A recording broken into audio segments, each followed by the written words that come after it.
जय महाराष्ट्र. बसून घ्या. अरे महिलांना खुर्च्या द्या ना. युवा सैनिकांनो जरा उठा आणि महिलांना खुर्च्या द्या.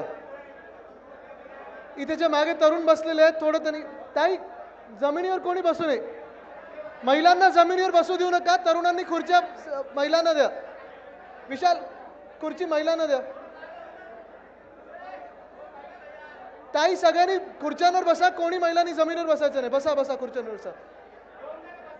मी युवा सेनेला विनंती करतोय खुर्च्या महिलांना द्या.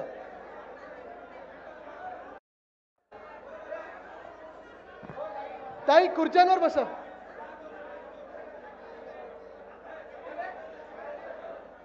ताई खुर्च्यांवर बसा. खुर्च्यांवर बसा. कोणी खालती बसू नका जमिनीवर. 2-3 जणांनी खुर्च्या रिकाम्या करून द्या.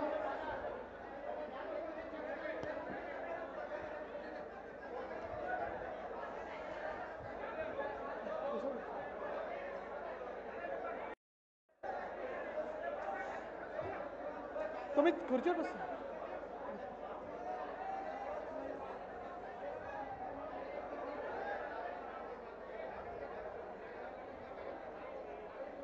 अजून 2 खुर्च्या लागणार आहेत. ताई बसा. आपण खुर्ची आली. खुर्च्या सोडायच्या नसतात. ताई थांबा. खालती बसू नका. जमिनीवर बसू नका. आपण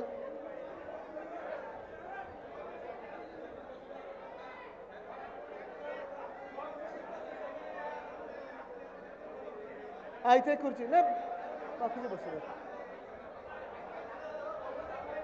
ठीक आहे. झालं. एकच बस बस बस. झालं. बोलू का? आवाज नाही आला. थकले का सगळे?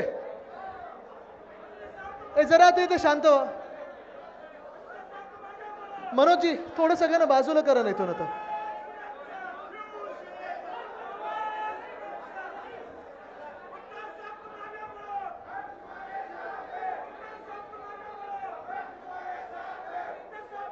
इथे आता सगळे शांत व्हा. इथे आता अरेंजमेंट करू नका. बाकीच्याने बसून जा.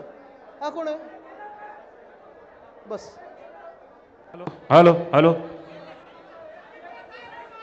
नाही बस. जय महाराष्ट्र. माईक आता कुठेही नका देऊ. तिथेच. खरं तर दानवे साहेब मला वाटतं थोडी पावसाची आपण काळजी घेऊन इंडोर केलेला कार्यक्रम आहे. पण ह्या जिल्ह्यामध्ये इंडोर घेऊन चालणारच नाही. आता महाराष्ट्रात जो प्रतिसाद मिळतो आपल्याला, आशीर्वादाचा जो पाऊस पडतोय, जी ढगफुटी होते, सगळे बोर्ड आता खालती घ्या. बोर्डावर तिकीट मिळत नाही. खालती घ्या बोर्ड. आणि जे चांगलं काम करतात ते सगळीकडे दिसत असतं. मला आठवतं 2 वर्षापूर्वी नुकतीच गद्दारी झाली होती. निष्ठा यात्रा काढली होती आणि तसंच कुठेही कार्यक्रमाचं काही नियोजन न करता, ठीक आहे थोडी गर्दी झाली तर मागच्यानं थोडं दिसतोय, काही लोकांना दिसत नाहीये. मी जसे आहेत तसे तर उभे राहा. शांत राहा. काही नियोजन नसताना आम्ही महाराष्ट्रात फिरायला लागलो होतो. मला उद्धव साहेबांनी आदेश दिला होता की आदित्य जा, फिर, लोकांचे आशीर्वाद घे. लोकांचं प्रेम आपल्या सोबत आहे. त्याच प्रेमाला एकत्र करून आपल्याला हा लढा द्यायचा आहे आणि म्हणून महाराष्ट्रात दौरे सुरू करा.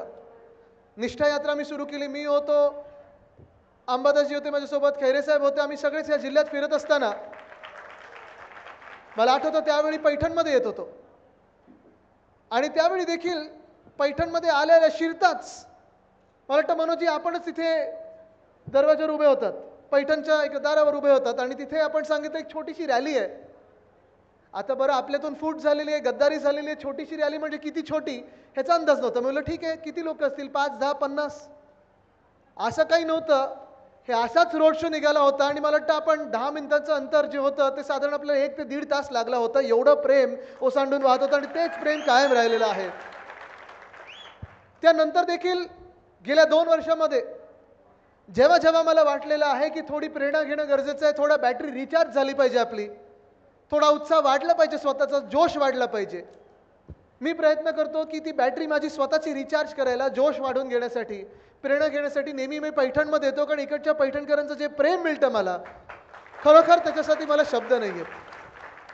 आत्ता पण मला सांगितलं होतं, गाडीत आमची जी चर्चा चालली होती की किती अंतर आहे इथून छत्रपती संभाजीनगरवरून इथे पोहोचताना किती अंतर असेल, इथून पुढे किती अंतर असेल, कारण आज 3 की 4 ठिकाणी जायचं आहे.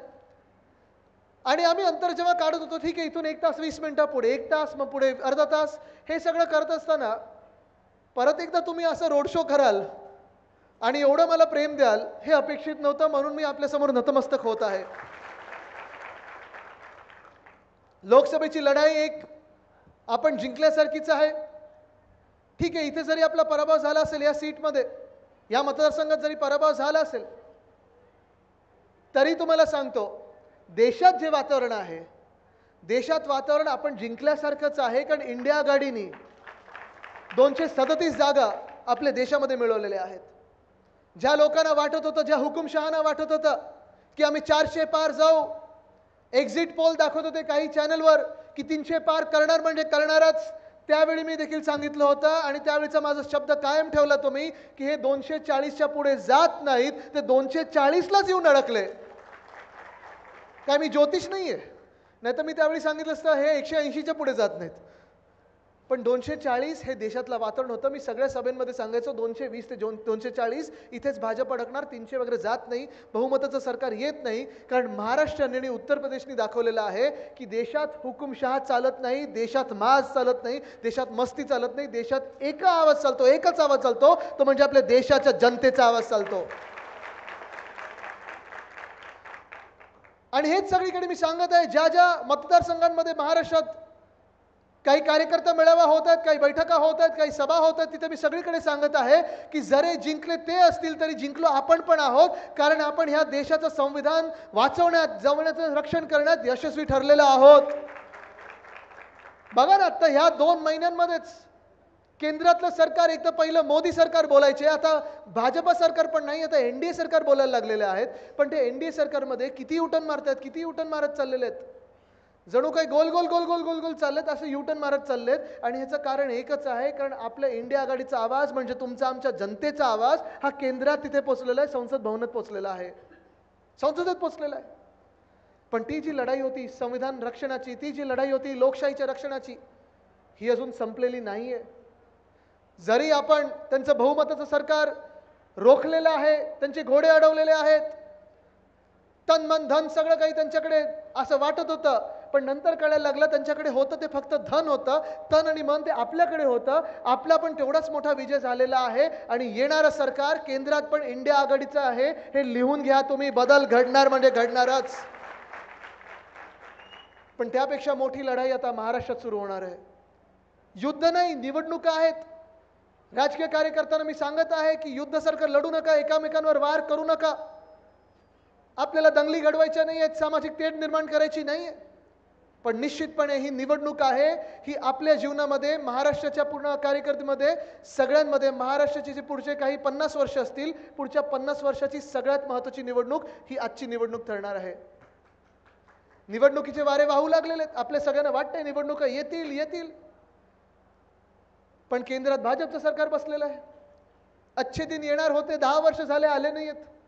आणि तसंच निवडणूक आयोग जेव्हा पत्रकार परिषद घेत होती निवडणुका जाहीर करण्यामध्ये, तेव्हा हरियाणाची निवडणूक झाली, ती लागलेली आहे, जम्मू काश्मीरची निवडणूक लागलेली आहे. पण मागच्या वेळी 2019 मध्ये हरियाणासोबत जो महाराष्ट्र होता आपली निवडणूक जाहीरच झाली नाहीये. याचं कारण एकच आहे, कोणी सांगू शकेल का मला? बरोबर आहे, आपल्याला घाबरलेले आहेत, महाराष्ट्राच्या जनतेला घाबरलेले आहेत. कारण महाराष्ट्राच्या जनतेने जो निकाल दिला होता लोकसभेमध्ये, त्यांनी हेच सांगितलं होतं की तुम्ही कोणी असाल, कुठचेही असाल, कितीही मोठी महाशक्ती तुमच्या मागे असेल, पण छत्रपती शिवरायांचा महाराष्ट्र आहे, हा दिल्ली समोर झुकणार नाही म्हणजे नाही.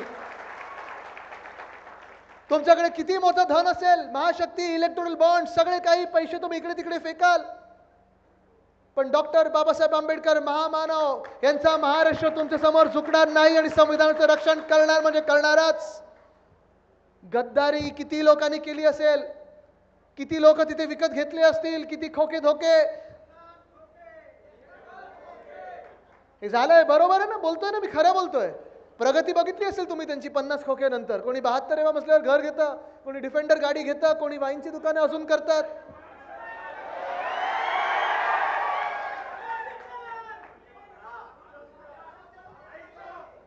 काय काय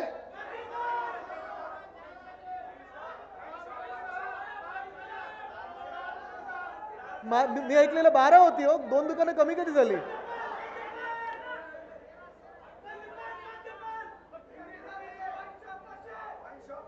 पण हा राग हा इथे व्यक्त करून चालणार नाही, हा मतपेट्यांमध्ये पण आला पाहिजे. कारण आज मी तुम्हाला साधा प्रश्न विचारत आहे. 2 वर्षापूर्वी जी गद्दारी झाली, जे आपल्या महाराष्ट्रात, मी जे सांगतोय सतत सांगतोय की संविधान रक्षणाची लढाई संपलेली नाहीये. कारण ते संविधान जर बाजूला ठेवलं असेल, संविधानाचा अपमान पहिला कुठे झाला असेल तो ह्या महाराष्ट्रात झाला. कारण ह्या घटनाबाह्य सरकारला ज्या मिनिटाला आपल्या डोक्यावर बसवलं, एक घटनाबाह्य सरकार आपल्या डोक्यावर बसवलेलं आहे. कोर्टाचा निर्णय अपेक्षित आहे, जेव्हा येईल तेव्हा येईल, माहित नाही. तारीख पे तारीख होत चाललेली आहे. कदाचित त्याच्या आधी निवडणुका येतील. पण जेव्हाही सन्माननीय सर्वोच्च न्यायालय आपल्याला निकाल देईल, हे 40 गद्दार बाद झाल्याशिवाय राहणार नाहीत, हे तुम्हाला सांगत आहे. कारण हे सरकार घटनाबाह्य आहे म्हणजे आहेच. पण घटनाबाह्य सरकार म्हणजे संविधानाचा अपमान. 2 वर्ष कुठच्याही महानगरपालिकेच्या निवडणुका नाही म्हणजे लोकशाहीला बाजूला ठेवलेलं, चिरडलेलं आहे.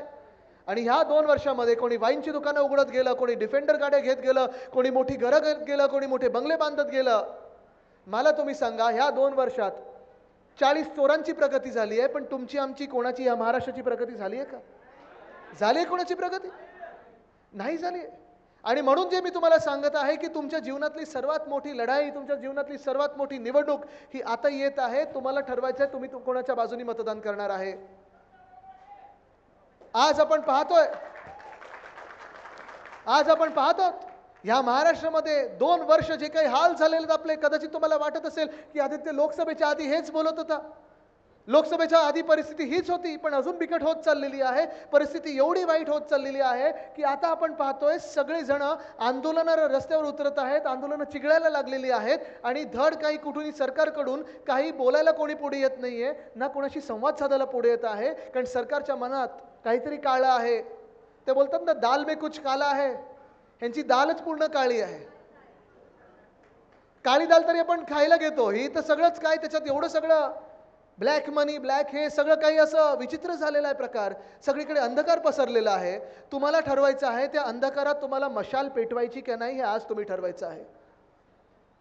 इथे ठीक आहे, तुम्ही माझं जल्लोषात स्वागत केलं, तुमचं नेहमी प्रेम मी घेत असतो. बदला घ्यायचं नाही, पण बदल हा घडवायचा आहे हे तुम्हाला ठरवायला लागेल. तरच आपला महाराष्ट्र पुढे निघेल.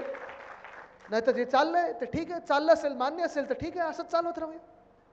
पण आज आपण पाहतोय या महाराष्ट्रात सगळीकडे जी आंदोलनं पसरत चाललेली आहेत. परवाकडे नाशिकमध्ये होतो मी, तिकडच्या देखील शेतकऱ्यांना मी प्रश्न विचारला होता की लोकसभेच्या आधी कांद्यावर जी निर्यात बंदी लावली होती, आंदोलनं करायला लागली.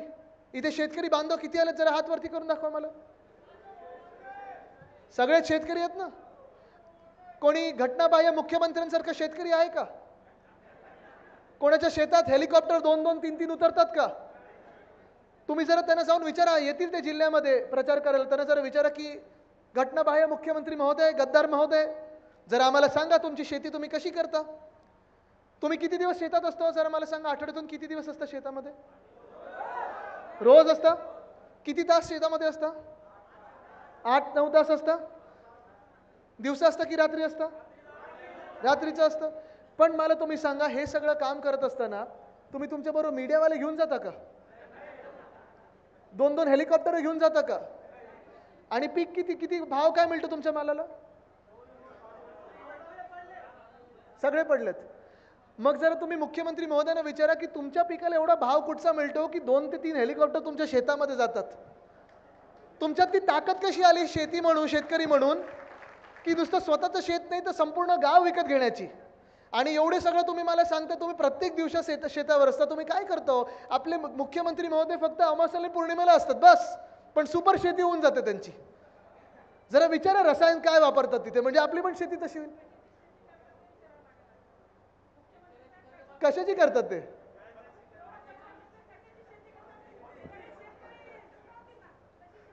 तेच जरा तुम्ही विचारलं पाहिजे.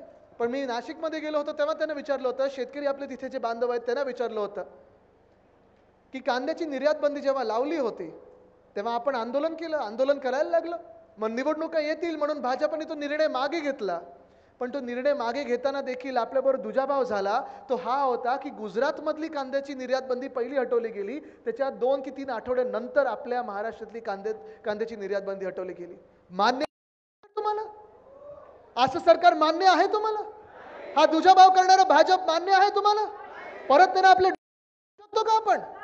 आज शेतकरी बांधवांना मी विचारत आहे की हा आपल्या सरकारमध्ये असेल किंवा महाराष्ट्र सरकारमध्ये असेल, तुम्ही विचार करा शेतकऱ्यांबद्दल त्यांच्या मनात किती खोट आहे, किती काय विचार असतील, किती घाणेरडे विचार असतील, तुम्ही विचार करा. 2 वर्षापूर्वी जेव्हा दिल्लीच्या बॉर्डरवर शेतकरी बांधव आपले हरियाणातले असतील, चंदीगडमधले असतील, पंजाबमधले असतील, सगळे दिल्लीकडे मोर्चा घेऊन निघाले होते. त्यांची मागणी एकच होती की आमचे ज्या काही मागण्या आहेत त्या ऐकून तरी घ्या. त्यांची मागणी एवढीच होती की आमची जी काही यादी आहे मागण्यांची, मान्य जरी केलं नाही तरी कोणीतरी समोरून या, मंत्री महोदय बोला आमच्याशी, आमच्यामध्ये बसा, आम्हाला माणूस म्हणून जगवा, आम्हाला माणूस म्हणून तोच सन्मान द्या जो तुम्ही तुमच्यात प्रवेश घेता त्यांना देता. पण तसं नाही केलं भाजपाने. 2 वर्षापूर्वी असेल आणि 6 महिन्यापूर्वी असेल, जेव्हा जेव्हा शेतकऱ्यांची आंदोलनं दिल्लीच्या दारावर झालेली आहेत, जेव्हा जेव्हा शेतकऱ्यांचे मोर्चे निघालेले आहेत, तेव्हा तेव्हा ह्याच भाजपानी, ह्याच मोदी साहेबांच्या भाजपानी शेतकऱ्यांना अतिरेकी म्हणून संबोधित केलेलं आहे. मान्य आहे तुम्हाला हा भाजप? शेतकऱ्यांना अतिरेकी म्हणतात, खलिस्तानी म्हणतात, माओवादी म्हणतात, अर्बन नक्सल बोलतात, आणि सगळं काही एवढं बोलून थांबत नाहीत तर पोलिसांना त्यांच्यावर लाठीचार्ज करायला लावला, त्यांच्यावर अश्रुधूर सोडायला लावले, त्यांच्यावर गोळीबार करायला लावला. पण आज या देशातली शेतकऱ्यांची ताकद बघा. उत्तर प्रदेशमधली असेल किंवा हरियाणातली असेल किंवा महाराष्ट्रातली असेल, भाजपला त्यांनी जागा दाखवलेली आहे. पण हे इथे थांबत नाही, कारण मी जसं सांगितलं ही निवडणूक फार महत्त्वाची ठरणार आहे. हुकुमशहा बनणार की नाही हे आपल्या निवडणुकीवर ठरणार आहे. तुमचा आवाज ऐकला जाणार की एकाच व्यक्तीची मन की बात ऐकली जाणार हे आपल्या निवडणुकीवर ठरणार आहे. मी आज शेतकरी बांधवांना विचारत आहे की गेल्या 2 वर्षामध्ये जेव्हा जेव्हा आपल्यावर आपत्ती आली असेल, गारपीट झाली असेल, अवकाळी पाऊस पडला असेल, सततचा पाऊस लागला असेल, तुम्ही मला सांगा तुमच्या शेतांमध्ये कोण दिसलं? मी आणि अंबादासजी दिसलो की मग तुम्हाला मुख्यमंत्री दिसले आणि कृषी मंत्री दिसले? कोण दिसलं तुम्हाला जरा सांगा? कोण दिसलं? दिसलो ना आम्ही तुमच्यामध्ये? तुमचे आवाज उठवताना दिसलो, तुमचे प्रश्न उठवताना दिसलो ना? पंचनामे करून घेतले, पंचनामे करून शासन दरबारी पाठवले, पण हे शासन एवढं निर्दयी आहे, हे शासन एवढं खोटं आहे की कधी त्यांनी जेवढी मदत पाहिजे तेवढी करून दिली नाही. 2 वर्षापूर्वीचं जे सरकार होतं, त्याच्या आधीचं सरकार होतं, महाविकास आघाडीचं सरकार होतं, एक व्यक्ती मुख्यमंत्री होते, उद्धव बाळासाहेब ठाकरे. आपलं कुटुंब प्रमुख म्हणून त्यांनी काम केलं आणि मला आठवतं, मी साक्ष या घटनेला, जेव्हा आपलं सरकार नुकतं बसलं होतं, काँग्रेस आणि राष्ट्रवादी काँग्रेस सोबत आपलं महाविकास आघाडीचं सरकार बसलं होतं, नागपूरमध्ये सगळे अधिकारी आले आणि उद्धव साहेबांना विचारलं त्यांनी, उद्धव साहेब तुम्ही मुख्यमंत्री आहात, नागपूरचं अधिवेशन सुरू होत आहे, तुम्ही सांगा कुठे आपण आर्थिक तरतूद केली पाहिजे, कुठे आपण काय तरतूद केली पाहिजे की आर्थिकदृष्ट्या कोणाला मदत केली पाहिजे या महाराष्ट्रात? तुम्हाला पहिलं धोरण जर आणायचं असेल, कोणाला मदत करायची असेल तर कोणाला करायची तुम्ही सांगा, तुमच्या मनात आहे तसं होईल, कारण तुम्ही मुख्यमंत्री आहात. आणि उद्धव साहेबांनी सांगितलं होतं की माझं पहिलं वचन माझ्या शेतकरी बांधवांना आहे. निवडणुकीच्या आधी उद्धव साहेबांनी सांगितलं होतं की मी या महाराष्ट्रात कर्जमुक्ती करून दाखवीन. कर्ज माफी नाही, माफ आपण गुन्हेगाराला करतो, कर्जमुक्ती करीन आणि 2 लाखापर्यंत जे कर्ज होते ते संपूर्ण महाराष्ट्रात आपण कर्जमुक्ती करून दाखवली. हे आपलं सरकार होतं. तुम्हाला निवडायचं कोण तुम्हाला तुमच्या सोबत पाहिजे? उद्धव साहेबांनी जेव्हा कर्जमुक्ती केली तेव्हा काही निवडणुका सामोरी नव्हत्या. निवडणुकीला लोकसभा असेल, विधानसभा असेल, 5-5 वर्ष होती तेव्हापासून. सहसा कुठचाही राजकीय पक्ष असेल, कुठचाही मुख्यमंत्री असेल, निवडणुका जवळ आले की हे सगळे खेळ सुरू होतात. कर्जमुक्ती करतात, फ्री हे फ्री ते, अमुक गोष्ट मोफत, इलेक्ट्रिसिटी मोफत, सगळं काही मोफत करण्याचा प्रयत्न करतात. पण उद्धव साहेबांनी निवडणूक डोळ्यासमोर नाही ठेवली. उद्धव साहेबांनी डोळ्यासमोर आपला शेतकरी बांधव ठेवला, दिलेला शब्द पाळला आणि ती कर्जमुक्ती करून दाखवली. आणि हेच मी तुम्हाला सांगत आहे, हेच मी तुम्हाला आज विचारायला आले सगळे जे शेतकरी बांधव तिथे, तुम्हाला आज मी विचारत आहे की आज ह्या सरकारमध्ये जसं उद्धव साहेब त्यावेळी आपल्याला कुटुंब प्रमुख वाटायचे, ह्या सरकारमध्ये कोणीतरी तुम्हाला आपलं वाटतं का? कृषी मंत्र्याला गेल्या 2 वर्षात तुम्ही पाहिलंय का? कृषी मंत्र्याला पाहिलंय का कोणी 2 वर्षात? आपल्या बांधावर कोणी आलेलं पाहिलंय का? या सरकारमधून तुमच्या घरी कोणी आलंय का धीर द्यायला की घाबरू नका आम्ही तुमच्या सोबत आहोत म्हणून कोणी आलंय का? 2 वर्षात जेवढ्यांदा आम्ही तुमच्या बांधावर आलो त्याच्या आधी देखील आपलं सरकारत असताना देखील तुमच्या बांधावर आलो होतो. कर्जमुक्ती करताना आलो होतो, मग कधी अवकाळी पाऊस असेल, गारपीट असेल, काही असेल, जी काही मदत असेल ती घेऊन आलो होतो. असं या 2 वर्षामध्ये कोणी तुम्हाला ह्या सरकारमध्ये आपलं वाटलंय का? नाही वाटू शकत. कारण जे 40 गद्दार, जे 40 चोर, अलिबाबा आणि 40 चोर उद्धव साहेबांचे होऊ नाही शकले, ते आपले काय होणार हा विचार आपण जरा केला पाहिजे. आणि मतदानाच्या दिवशी हा विचार तुम्ही मनात ठेवला पाहिजे. पण आपला पक्ष चोरला, आपला धनुष्यबाण चोरला, आपली सत्ता घेऊन गेले, आपला पक्ष तोडण्याचा प्रयत्न केला, वंदनीय हिंदू सम्राट बाळासाहेब ठाकरेंच्या फोटोचा वापर करतात, सगळं काही करतात, पण ह्या महाराष्ट्राला काही देऊ शकले नाहीयेत. आज तुम्ही विचार करा, इथे जी तरुण मंडळी आहे, इथे 20शीतली मुलं असतील, 30शीतली मुलं असतील, मुलं मुली दोन्ही, तरुण तरुणी, आणि जे शाळेत देखील शिकत असतील, ते स्वतःच्या भवितव्याबद्दल जरा विचार करा. पुढची 25 वर्ष तुमची, पुढची 50 वर्ष तुमची कशी असतील, पुढचे 5 महिने तरी कसे असतील, हा जरा विचार करणं गरजेचं आहे. कारण ही जी महाशक्ती घेऊन भाजप प्रणित खोके सरकार आपल्या डोक्यावर बसलं, ईडी, आयटी, सीबीआय सगळी यंत्रणा वापरली, सगळं काही केलं, स्वतःची प्रगती झाली, पण माझ्या महाराष्ट्रातल्या तरुणाला एक तरी नवा रोजगार उपलब्ध करून दिलाय का? आज मी तुम्हाला विचारतोय. ऐकलंय तुम्ही गावात कधी आलेले? इकडचे जे होते ते पालकमंत्री होते ना, आता नवीन कोण? काय काय बोलणार आहे त्याच्यावर मी. पण आज मी तरुणांना विचारतोय मी, गेल्या 2 वर्षामध्ये एक तरी नवा उद्योग आपल्या राज्यात आलेला ऐकलाय का तुम्ही? आलाय कोणी? ऐकलंय? मागून कोणी ऐकलंय का की नवा उद्योग आपल्या महाराष्ट्रात आले ते? मग तुम्ही नोकऱ्या घेणार कुठे? इथे किती लोक नोकरीवर? जरा हात वरती करा. आणि ज्यांच्याकडे नोकरी नाहीये त्यांनी हात वरती करून दाखवा.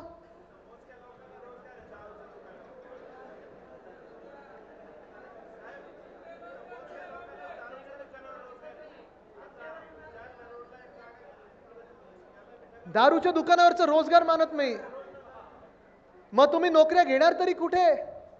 जॉब ऍप्लिकेशन वगैरे केलंय का? काय काय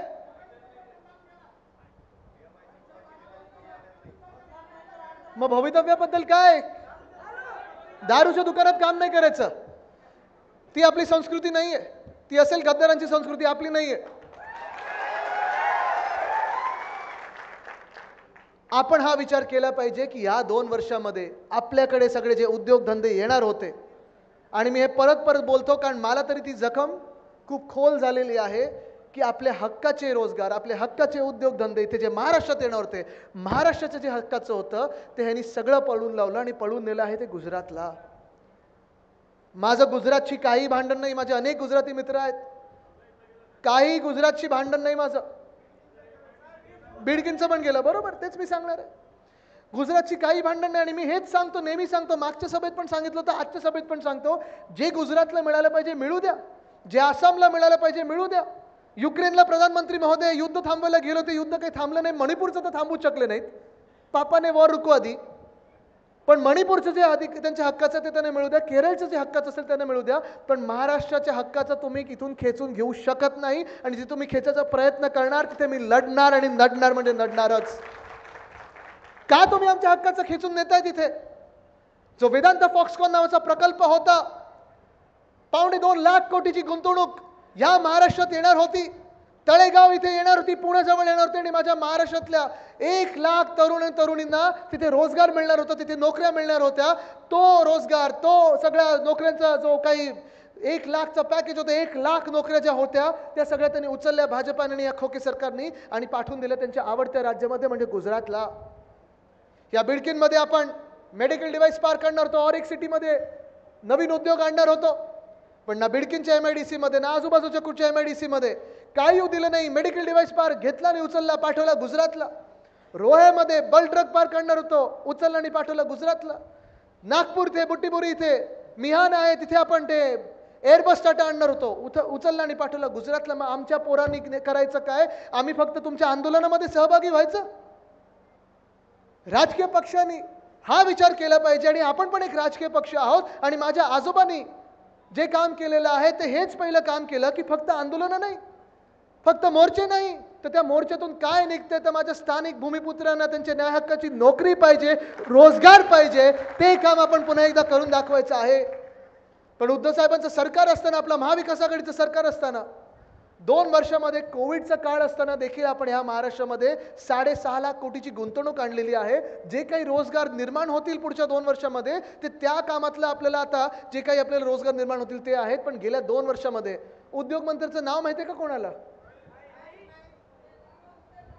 कोकणात जरा विचारा डांबराचा किती उद्योग चालतो.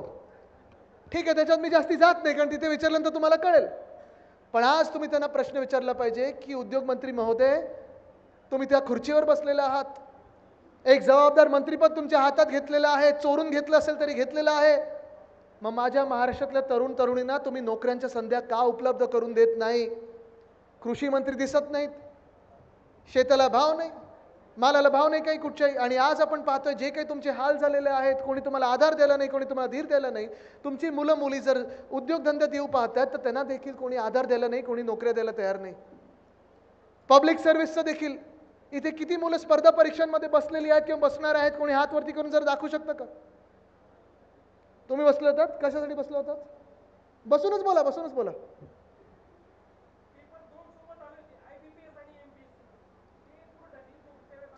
आंदोलन होतात तुम्ही, पण तुम्ही मला सांगा किती वेळा आंदोलन करायला लागणार तुम्हाला? प्रश्न किती सोपा होता. आपल्या महाराष्ट्रामध्ये जे स्पर्धा परीक्षा देतात, MPSCच्या परीक्षा देतात, कितीतरी हजारो मुलं, लाखो मुलं, मराठवाड्यातली कितीतरी हजारो मुलं मुली येतात पुण्याकडे आणि ट्युशनला जातात, तिथे अभ्यास करतात. एक तर सेंटरचा घोळ होतोच होतो परीक्षेच्या दिवशी, पण त्याच्या आधी देखील सोपा प्रश्न होता, एकदम क्षुल्लक प्रश्न होता की IBPS जी केंद्राची परीक्षा आहे आणि MPSCचा पेपर हे दोन्ही एका दिवशी आले. जर तुम्ही त्या आयोगात असता तर तुम्ही काय केलं असतं? पेपर आपला दुसऱ्या दिवशी ठेवला असता, तिसऱ्या दिवशी ठेवला असता, 5 दिवसांनी ठेवला असता. पण आडमुठेपणा एवढा की नाही, आम्ही आमचा पेपर त्याच दिवशी ठेवणार. अरे पण ज्यांना दोन्ही परीक्षा द्यायच्या त्यांच्याबद्दल काय? जे सेंटरचा घोळ होणार त्याचं काय? हा सगळा तरुणांचा विचार न करता जे काय आयोगाचं चाललेलं आहे, जे काही सरकारचं चाललेलं आहे. बरं, आंदोलनं बसलं की लाठीचार्ज होतो, आंदोलनं बसलं की चिघळलं जातं. 3-3 दिवस या तरुण मुलांना आंदोलन करायला लागतं. आज या महाराष्ट्रामध्ये तरुणांचा आवाज म्हणून जर ऐकायचं झाला तर या सरकारमधून कोण ऐकते तरुणांचा आवाज? हा तुम्ही विचार केला पाहिजे. या स्पर्धा परीक्षेत तसं मी पोलिसांबद्दल पण बोलत असतो. ठीक आहे, कधी कधी जेव्हा आपल्याला ही आंदोलनं करायला लागतात तेव्हा पोलिसांना आपल्यावर लाठीचार्ज करायला लावतात. आदेश येतात तसे, आदेशाशिवाय पोलीस काही करू शकत नाहीत, करत नाहीत, लाठीचार्ज तर करतच नाहीत. पण जे आदेश देत आहेत त्यांना लाठीचार्ज करण्याचे, जे त्यांना आदेश देत आहेत आशुधूर सोडण्याचे, जे त्यांना आदेश देत आहेत तुमच्यावर केसेस टाकण्याचे, आज त्याच सरकारला मी विचारत आहे की तुम्ही त्या पोलिसांसाठी तरी काय करताय? मध्ये 17,500ची पोलीस भरती होती, 17,500 पदं भरायची होती. आपल्या मुंबईमध्ये जी आपली महाराष्ट्राची राजधानी आहे मुंबई, तिथे 18 लाख मुलं या पोलीस भरतीसाठी आले होते. त्याच्यात कोणी B फार्मा केलं होतं, कोणी MCOM केलं होतं, कोणी LLB केलं होतं, कोणी डबल ग्रॅज्युएट होतं. तुम्ही विचार करा आपल्या महाराष्ट्रात रोजगाराची काय परिस्थिती आहे, उद्योगधंद्यांची काय परिस्थिती आहे. उच्च शिकलेले लोक कॉन्स्टेबलच्या पदांसाठी येत आहेत, 17,500 पदं, 18 लाख विद्यार्थी येत आहेत आणि त्यांना मुंबईत आल्यानंतर कुठचीही सोयीसुविधा केली नव्हती. त्यांना जोगेश्वरी पूल असेल किंवा मरीन ड्राईव्ह असेल, चौपाटीवर झोपायला लावलं, भर पावसात झोपायला लावलं. ही अशी व्यवस्था या सरकारने करून ठेवली होती. यांना कुठेही लाज नाही, लज्जा नाही, शरम नाही. आणि ही परिस्थिती आपल्याला बदलणं गरजेचं आहे. एअर इंडियाची जी परीक्षा होती, खैरे साहेब तुम्हाला आश्चर्य वाटेल, तुम्ही केंद्र सरकारमध्ये काम केलेलं आहे. एअर इंडिया आधी PSC होती, आता प्रायव्हेट झालेली आहे. 600 पदं होती मुंबईत. माहिती आहे महाराष्ट्रातून किती लोक आले? 25,000 मुलं मुली होती, 25,000 मुलं मुली. हाच सगळा गोंधळ सगळीकडे उडालेला आहे. आणि मग ह्या गोंधळातून बाहेर पडायचं की नाही हा जेव्हा प्रश्न येतो तेव्हा लोकांना आता फसव्या स्कीम सुरू केलेल्या आहेत. आज आपण टाईमाला राखी बांधली सगळ्यांनी, पण आपल्याला देखील फसवण्याचा प्रयत्न होत आहे. आपण फसणार आहात की नाही हे महिलांनी ठरवायचं आहे. कारण एका बाजूला आपण पाहतोय शेतकऱ्यांना आधी जे सांगितलं होतं PM किसान योजना, सन्मान योजना वगैरे 6,000 रुपये येणार होते. येतात का कोणाच्या खात्यात 6,000 रुपये? 25 रुपयाचा चेक कोणी काढते, कोणी 500 रुपयाचा चेक काढते. मदत पण जी येते, पंचनामे होऊन जी काही मदत येते, काही अवकाळी पाऊस आला वगैरे नंतर किती 2-5 रुपयाचे चेक येतात.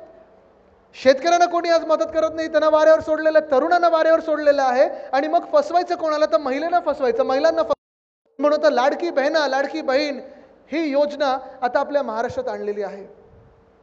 पण तुम्ही विचार करायचा आहे, तुम्ही प्रश्न विचारायचा आहे. काल परवाकडे तुम्ही बघितलं का ते घटनाबाह्य मुख्यमंत्री कसे फिरत होते स्टेजवर? काय विचारत होते? पैसे पैसे आले का, आले का, तुला आले? मग एक महिला बिचारी बोलली नाही आली. लगेच त्याने विचारलं काय करणार मग पैशाचं? अरे तुम्ही काय 15 लाख देतात आहे ना? 1500 रुपये मध्ये बिल्डिंग इमारत विकत घेणार आहात की कुठच्या मोठ्या कंपनीचं स्टॉक मार्केटमध्ये ती कंपनी विकत घेणार आहात? तुम्ही विचार करा. तुम्ही विचार केला पाहिजे. इथे ज्या ताई बसल्यात, नाही नाही ताई, पैसे पण तुमच्या हक्काचे आहेत, पण तुम्ही विचार करा, जे 10 वर्षापूर्वी 15 लाखाबद्दल बोलत होते ते आज 1500 बद्दल बोलतात. 10 वर्षात किती शून्य काढले हा विचार करा.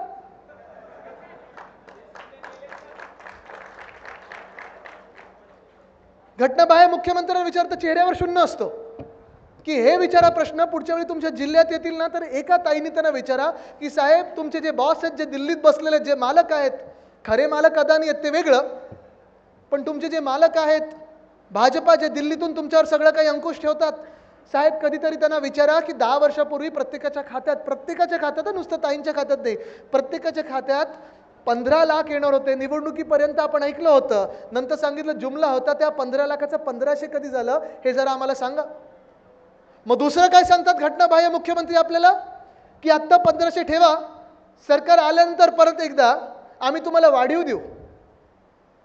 विश्वास ठेवू शकता का कोणी त्यांच्यावर? विश्वास ठेवू शकता का? इकडचे जे आता ते 72 माळ्यावर पोहोचले तर अजून किती वरती जातील माहित नाही. जॅकेट बनवून ठेवलं होतं 2 वर्ष, मंत्रीपद मिळेल मिळेल मिळेल, त्यांचा पण विश्वासघात या घटनाबाह्य मुख्यमंत्र्यांनी केला. म्हणजे एक विश्वासघात की दुसऱ्या विश्वासघातकीचा विश्वासघात करत असतो. हे सर्कल आहे. गद्दार गद्दार आपल्यातच गद्दार. पण हे तुम्ही विचार करा. मी आज त्यांना सांगत आहे, या घटनाबाह्य मुख्यमंत्र्यांना आज इथून सांगत आहे मी, तुमचं सरकार येत नाही म्हणजे नाहीच, हे मी तुम्हाला शब्द देतोय.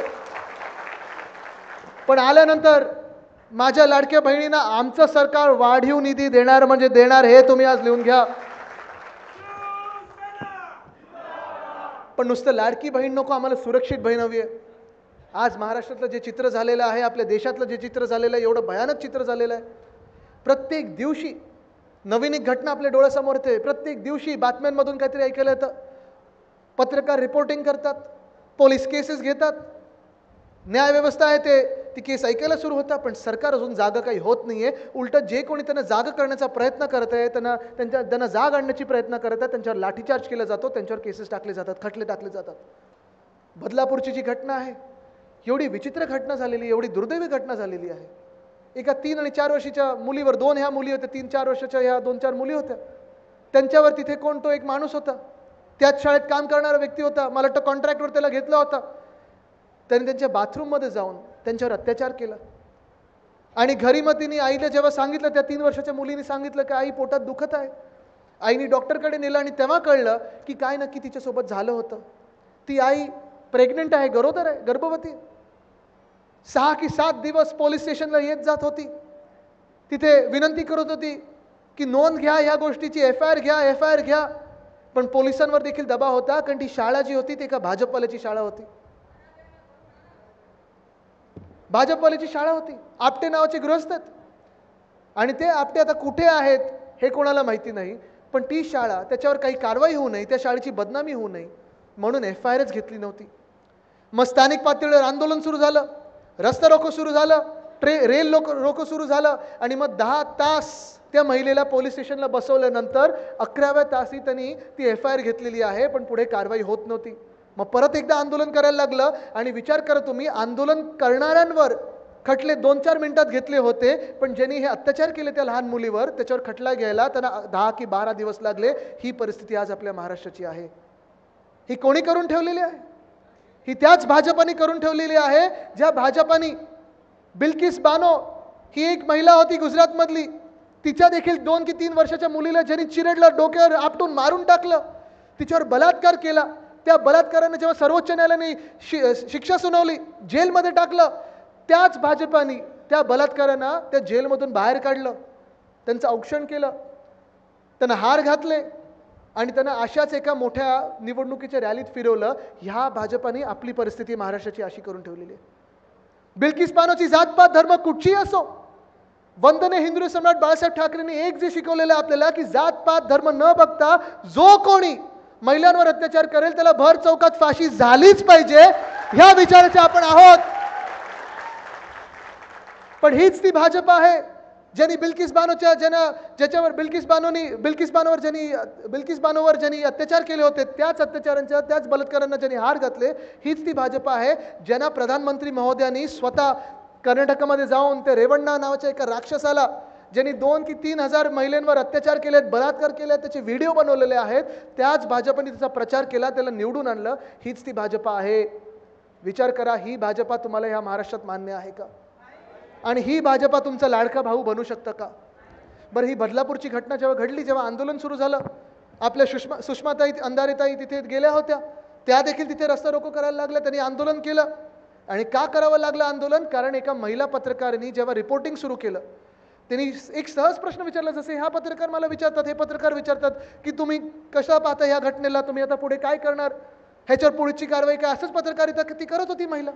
आणि वामन म्हात्रे नावाचे एक मिंदे गँगचे एक तिकडचे टोळीमधले कोणीतरी आहेत, त्याच वामन म्हात्रेंनी सांगितलं की तू का असे प्रश्न विचारते जसं की तुझ्यावरच रेप झालेला आहे. हे तुमचे लाडके भाऊ बनू शकतात? ठाणे सीपी कुठे आहेत कोणालाच माहित नाही, कमिशनर पोलीस कुठे आहेत कोणालाच माहित नाही.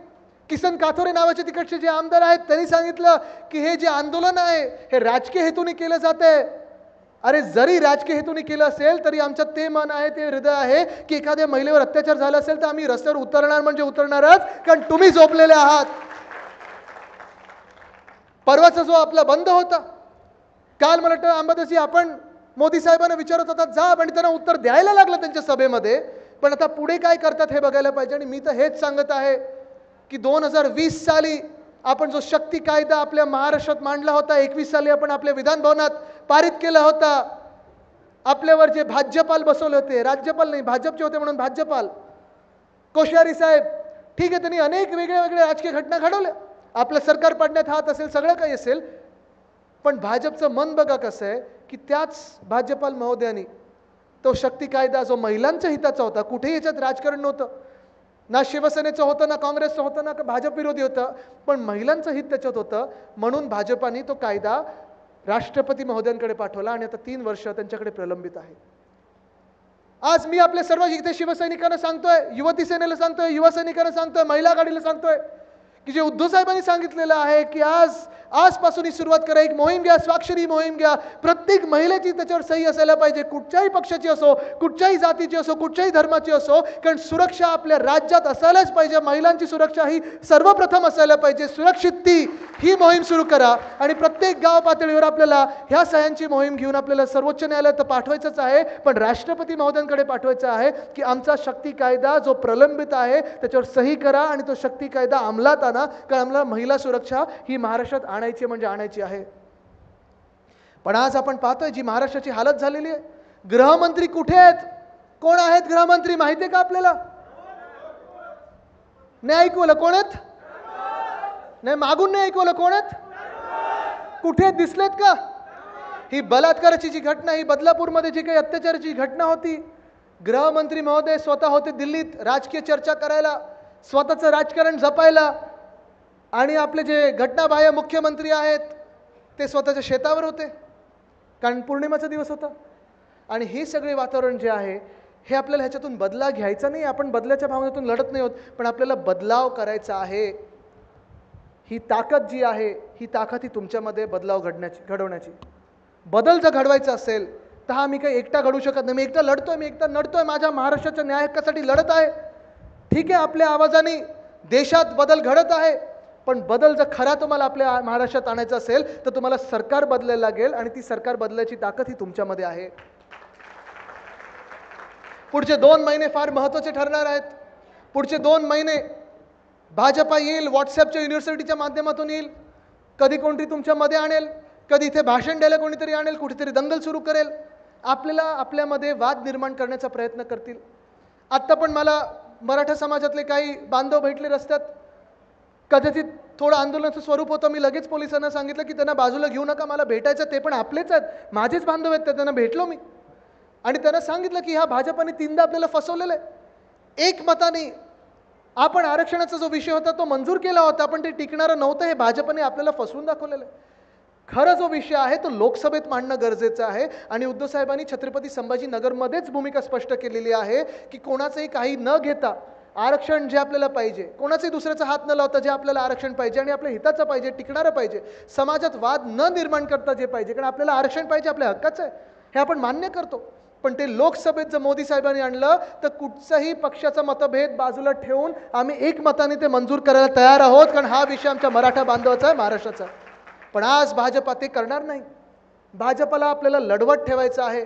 भाजपला मराठे तर इतर हे लढवत ठेवायचे आहेत. भाजपला आपल्या समाजांमध्ये, जातींमध्ये भांडण निर्माण करायचे आहे. भाजपला हिंदू, मुस्लिम आणि इतर सगळे धर्मांमध्ये भांडण निर्माण करायचं आहे. मी तुम्हाला आज विचारतोय की पुढच्या 2 महिन्यात आपण ह्या सगळ्या भांडणांना आणि ह्या सगळ्या वादांना बळी पडणार आहोत का? मी तुम्हाला आज विचारतोय की ज्या भाजपला आपल्याला महिलांना फसवून ते 1,500 रुपये देऊन बाजूला करतायत, तरुणांना काहीतरी आमिष देतील, शेतकऱ्यांना काहीतरी वेगळी योजना आणतील, हे सगळं करून आपल्याला फसवतील आणि स्वतः डोक्यावर आपल्या बसतील, ही पोळी तुम्ही त्यांना भाजू देणार आहात का? आपल्यामध्ये भांडण निर्माण करतील, दंग निर्माण करतील, तुम्ही त्या वादाला बळी पडणार आहात का? तुम्हाला धमकवण्याचा प्रयत्न केला जाईल, ईडी, IT, CBI तुमच्यावर लावली जाईल, तुम्ही घाबरणार आहात का?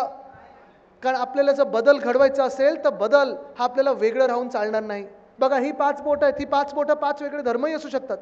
ही 5 बोटं हे 5 वेगळे समाज देखील असू शकतात, 5 वेगळे जाती असू शकतात, किंवा आपण शेतकरी, महिला, गरीब, युवा हे सगळे वेगळे असू शकतात. पण ह्या 5 बोटं ही जर वेगळी राहिली तर काय येऊ शकत नाही. जर ताकद बघायची असेल 5 बोटांची तर ती 5 बोटं एकत्र यायला लागतात. ही ताकद असते. आणि ती जर ताकद तुमच्यामधली जर बघायची असेल तर ती जरा 5 बोटं वरती करा आणि एकत्र करून दाखवा, मला वज्रमूठ करून दाखवा. ही आहे महाराष्ट्राची वज्रमूठ, ज्याला कोणीही थांबवू शकत नाही. ही आहे महाराजांची, ही छत्रपती शिवरायांची वज्रमूठ आहे. ही आपल्या संविधानाची वज्रमूठ आहे.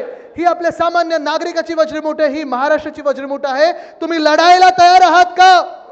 तुमच्या न्याय हक्कांसाठी लढायला तयार आहात का? महिला सुरक्षेसाठी लढायला तयार आहात का? शेतकरी संविधान, शेतकऱ्यांचे जे सन्मान आहे त्याच्यासाठी लढायला तयार आहात का? तरुणांच्या नोकऱ्यांसाठी ते लढायला तयार आहात का? महाराष्ट्राच्या स्वाभिमानासाठी लढायला तयार आहात का? लढायला तयार असाल तर दोन्ही हात वरती करून ती ताकद मला द्या आणि आशीर्वाद द्या. ही ताकद आहे एकजुटीची. ही जर ताकद आपण एकत्र ठेवली तर कोणी आपल्याला मागे खेचू शकत नाही. धन्यवाद. जय हिंद, जय महाराष्ट्र, वंदे मातरम. ग्रामपंचायत